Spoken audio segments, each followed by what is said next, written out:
summary of various refutations of true existence introduced in previous chapters. When one examines how fire exists, whether a thing and its parts are inherently one or different, or how particles exist, one finds that nothing is truly existent, but that everything depends on other factors. From the point of view of their fundamental nature, there are no distinctions among phenomena, for everything is equally empty of true existence. If opponents of the middle way nevertheless choose to dispute this thesis, they must convincingly establish their own position, yet they repeatedly fail to do so. Thus finding cogent arguments that invalidate the Madhyamika position is obviously not as simple as they claim. If things were truly existent merely because one says they are, they would, by the same argument, be empty of true existence merely by saying they are. Words alone do not affect reality. It is a mistake to think that things were previously truly existent, but are rendered non-existent through refutation of their true existence. They never existed in this way in the first place. Neither the existence of reasons nor analogies establishing emptiness can be used to support the thesis that things are truly existent, for the reasons and analogies themselves lack true existence. Though things do not exist in and of themselves, they nevertheless exist. Through understanding their true mode of existence, we can gain freedom. The translation consists of Gyeltsap's preface, Aryadeva's verses, and Gyeltsap's commentary on them. Gyeltsap's outline of the text has been presented as a separate appendix to show the structure of the whole and to serve as a guide to contemplation of the subject matter. It therefore does not appear at the head of and throughout each chapter as in the original work. Each section of Gyeltsap's commentary appears with the relevant stanza by Aryadeva and stands on the page as a discrete unit. These units of commentary correspond to the sections of the outline in the appendix, which bear the stanza numbers. In his commentary, Gyeltsap frequently refers to Candrakirti's commentary, and additional references to it have been made throughout this translation, both in the form of interpolations and in the endnotes. Interpolated material is indicated by brackets or notes. A section of further commentary has been placed after each of the first 8 chapters. This additional commentary incorporates material from other sources which is relevant to the topic discussed within the chapter and suggests further approaches for contemplation and practical application. These sections have been written by the Venerable Geshe Sonam Rinchen and myself.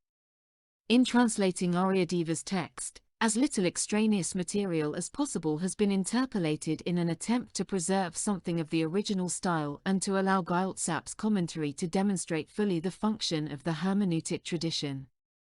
The presence of interpolated words is, for the most part, clearly indicated by the use of brackets. There are some variations among the extant Tibetan versions of the text, for instance those included in the different editions of Candrakirti's commentary. On account of the text's terseness and frequent ambiguity, during the process of translation the commentaries, particularly Gyeltsap's, have been used to provide a key to the meaning. When a choice between different versions of a stanza has had to be made, the version used by Gyeltsap has generally been preferred. Where such differences change the essential meaning, the alternative reading may be found in the endnotes. I wish to mention Karen Lang's translation of the text, Aryadeva's Katu Attika, on the Bodhisattva's cultivation of merit and knowledge, Indisk Studier 7, Copenhagen, Akademisk Forlag, also published in India by Motilal Banarsidass. This is a new edition of the Tibetan of Aryadeva's text which includes variants as well as the surviving Sanskrit fragments, constituting less than a third of the 400 stanzas.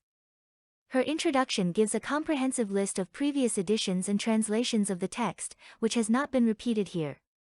She provides excellent scholarly and illuminating annotations which indicate the correspondences between Aryadeva's text and Nagarjuna's treatise on the Middle Way, along with copious references to other Indian Buddhist and non-Buddhist texts. Repetition is a stylistic device favored and used to good effect in Tibetan, and a particular word or phrase is often repeated many times within a short passage. While every effort has been made to preserve Gyeltsap's style, English synonyms have occasionally been introduced to relieve the monotony of such repetition.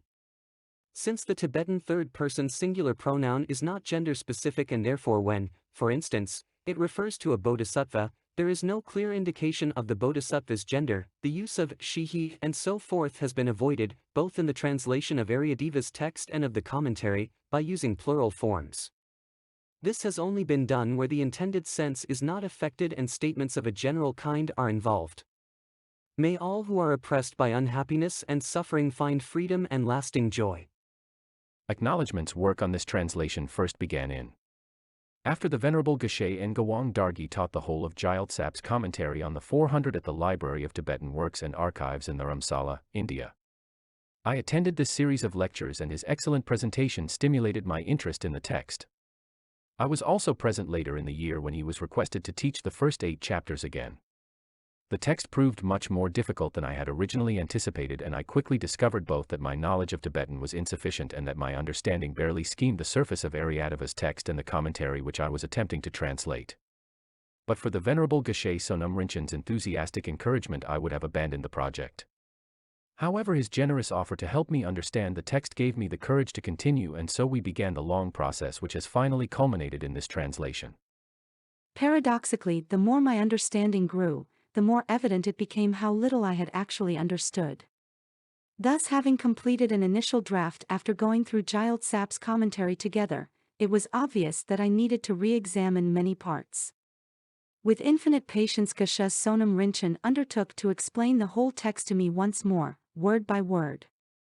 We simultaneously read Rendawa's commentary and repeatedly consulted Candrakirti and the other Tibetan commentaries mentioned earlier to throw light on passages which appeared ambiguous or difficult to understand.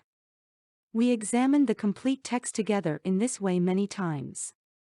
I asked innumerable questions, often repeating the same ones, in my attempts to cross the barriers raised by language and alien concepts. Geshe Sonam Rinpoche responded with unfailing compassion and untiring generosity. In His Holiness the Dalai Lama taught the 400 as part of the spring teaching in the main temple in Dharamsala. This proved an inspiration to persevere with the translation despite the many difficulties it presented. During our work together, I have come to recognize that Geshe Sonam Rinpoche is a great Madhyamaka master whose personal quest to understand reality has given him the ability to inspire others and to explain this most difficult subject with uncommon clarity. His simplicity, amazing openness, and constant loving kindness are the evidence of his profound insights. Without his presence, encouragement, and care, this translation would never have been completed, and so I thank and pay homage to him from the depths of my heart. I would like to express my gratitude to all those who over the years urged me to complete this work. I particularly wish to thank the Tibetan interpreters at the Library of Tibetan Works and Archives, Dharamsala, India, who helped me at different times during the early stages of preparing this translation, Losang Koefel, Losang Dawa, and Losang Gyeltsap. I would like to acknowledge the inspiration and guidance provided by Professor Jeffrey Hopkins and Dr. Elizabeth Napper through their excellent translations of Madhyamaka literature, and thank them too for their personal encouragement.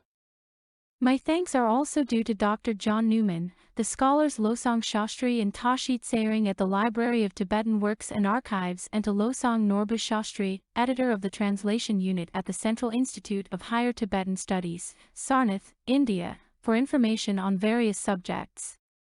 I am grateful to my editor, Susan Kaiser, for her useful suggestions and for kindly and skillfully inserting all the commas that I blithely omitted.